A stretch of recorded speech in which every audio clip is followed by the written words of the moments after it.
what did I just file? I filed a motion for new scientific testing on the Stephen Avery case. We're requesting to test dozens of items from the crime scene. The testing spans all the way from radiocarbon 14 testing, DNA methylation, body identification, testing, new DNA testing, testing of items that were previously tested with new DNA methods, microtrace testing different items to detect whether there are contaminants on those items so we can determine whether or not the items of evidence were planted. I think this will be the most comprehensive testing motion ever filed in the state of Wisconsin, probably one of the most comprehensive motions ever filed in the United States. We're using scientists from Stockholm, Sweden, Vienna, Austria, California, Illinois. So we've got a large number of scientists that will be doing the testing. We have completed testing on items that we don't need to request from Calumet County. That testing is already completed. So procedurally, what's going on is the motion that's filed today will stay the appeal that's pending in the Wisconsin Appellate Court. That appeal was filed pro se by Mr. Avery and does not involve the issues that we want to raise, the new issues we want to raise with the court. So we're going to file a post-conviction petition as soon as we get these test results.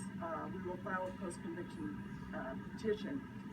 Most wrongful conviction cases, I would say almost all of them, are not overturned on direct appeal. They're overturned at the post-conviction stage. So that's our plan. That's how we're proceeding. So I know there was confusion about the appeal on Monday, but we have to have these test results combined with the investigation we've already done. So that's where we're at. This is the motion. We have copies of it. It's got exhibits attached. Can you talk about the procedural aspect of this now? I mean, this isn't a done deal. You have to get a judge to... Oh, we already have a court order from 2007. Judge Willis very wisely entered a DNA order saying that any future DNA testing that was done, that the defendant wanted to have done, would be done. So that's step one. Step two is under the Wisconsin statute, typically the state would have to pay for the testing. That's not going to happen here. The defense is paying, we're paying for the testing.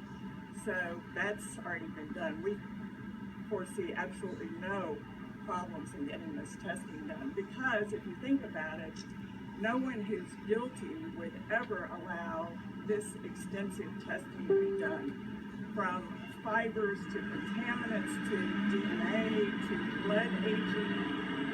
All of those things are going to be done in this. So I think the thing that you most want to take away from this is read the motion. No one who's guilty would ever allow this to happen because these tests are going to establish definitively the age of the blood in the victim's vehicle. So we are going to know through radiocarbon or DNA methylation whether the blood in the RAB was planted from the 96 vial. In addition to that, there were many items that should have been DNA tested that weren't. There was presumptive DNA testing done. There was not confirmatory DNA testing done. So for us, the case is amazing how much forensic evidence there is that can be tested. For the public, I think that it also will be very encouraging because we're going to find out one way or the other was the evidence planted, and we're also going to be able to get test results that we believe will completely exonerate Mr. Avery. The other thing we're going to do in the petition is we're going to lay out all of our investigation that we have done that will point to a third party. So that was not successfully done at the trial level. So I think the most reassuring thing is that we are going to get to the bottom of who killed Teresa Halbach, and we firmly believe that we will establish that it was not Stephen Avery. What have have you learned from the testing you've done already? Yeah, we're not going to disclose that until we do the post-conviction petition. But I can tell you that the testing we've already done will establish Mr. Avery's innocence. But we're going to do the whole thing. We're going to do every conceivable test. We've been contacted by scientists all over the world, volunteering, offering us ideas. And now we've got it pinned down to the testing we need to do to determine once and for all, was the evidence in the vehicle planted? Was the DNA on the bullet planted? Was the car key planted? Was the DNA on the car key planted? We're going to be able to answer all of those questions because it's been almost 10 years since the verdict, and there have been really huge developments in forensic scientists. How long do you think this will take? Probably about 3 months, maybe less. Some of it's going to be done really rapidly. Yeah, so they're ready. Is the blood in the car the key for you? I mean, is there one bit of evidence that's the key for you? Well, I mean, you know what the contention is, that the planted evidence is the blood in the car. It's the Mr. Avery's DNA that shows up on the magically appearing car key. It was also her DNA on the bullet, and we're requesting these ballistic tests that will establish whether the fragments even came from the shells Mr. Avery had. So what's great about this case is all the testing is out there, it's all developed, it's all validated, so we can take the mystery out of this mystery, and we think we know what the answer will be. What do you do next? You said you're going to see Mrs. Avery? Yeah, I am. So anyway, that's all I have to say. We have copies, so you have copies. Yeah, why don't you hand those out? Kathleen, do you just have one suspect in mind at this point? Are you still looking at multiple? In fairness, yeah, we're looking at multiple people, but we have narrowed it very dramatically.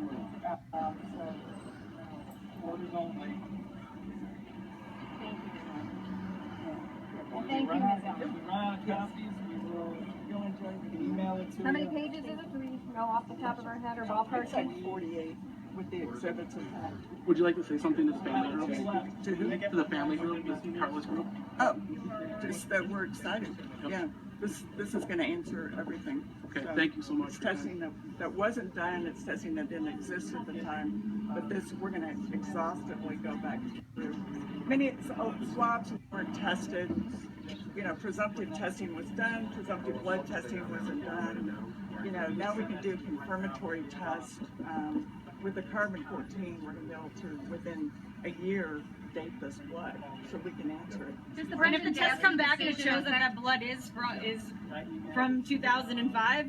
Gee, that'll be the risk that we're taking. Every client I represent, I tell them, you want to be innocent when you hire me because I'll get to the bottom of it with the testing. And so Mr. Avery has encouraged us to do all of these tests. It's just like every other innocent client I've represented where he has no hesitation about it. But remember, there were a lot of things planted in this. So we're not just talking blood, we're talking buccal swabs. There's a lot of different variations on this. So that's the problem. If you do something, if you did plant the evidence, that science is going to catch up with you. And that's what we're going to see in this. Brendan Dassey's case have any impact on It this? does, yes, particularly on the hood latch, because the court really zeroed in on Dassey's testimony about the hood latch. Because remember that the hood latch swab is not taken until March, not tested until April. After the confession on March 1st, then they go back and they get the swab and then they test that swab. We're going to be able, I think, to show that that's saliva on the hood latch. So now the test exists, so you can tell if it's saliva or blood or just epithelial cells. There's no such thing as sweat DNA. So we've got, I think, the best scientists in the country, and they're going to answer all of those questions. And who is this media crew with you? They're not with me. No one's with me. I'm with the people that work for me. Okay, well, who are the people that drove up with you that have cameras and audio I don't equipment? know. You don't know who they are? There are people all over. Yeah, They're one of don't you know. guys. Any idea how long tests are going to take? I think they should take about 3 months. One of the tests is going to be done in Vienna, Austria, but we're thinking on that, the actual test, the carbon-14, they have to use a mass spectrometry machine, will probably take about 2 months to get the data and the results from it. So you're gonna have to wait till everything is back before Steve can even be considered to be released? The procedure on post-conviction, okay, so Steve's been in 10 years from this conviction, almost 10 years. So to undo a conviction like this, there's 27,000 pages of records.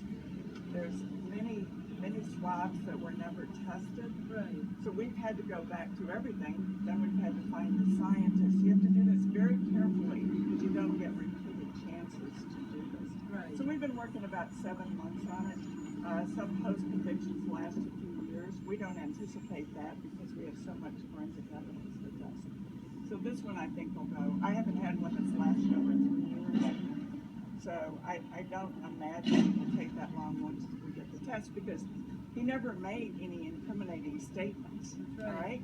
The confession's been invalidated. So you're down to the evidence at the crime scene.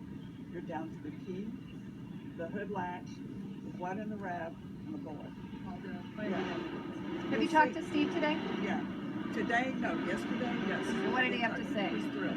He was absolutely thrilled. Can't wait for the results. So, okay. I decided to take it because I think that he's innocent. I thought when I watched the documentary, which I did, Stephen Avery had contacted me in 2011 when I was on trial in Washington in a civil rights case.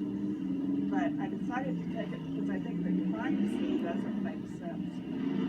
A couple of the things that make absolutely no sense. There's no mixture of blood in the car.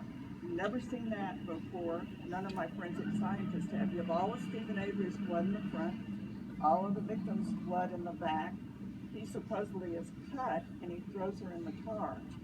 So my scientists were saying they've never seen that, where there isn't a mixture of the victim's blood along with the alleged perpetrator. The bones were moved. That was admitted. There was a human pelvis found over in the quarry. The bones are in different spots. The body was not burned whole. It's not possible to do that. So you've got the same bone in 3 different places. You've got only 30% of the bones recovered. You have 29 of the teeth never recovered.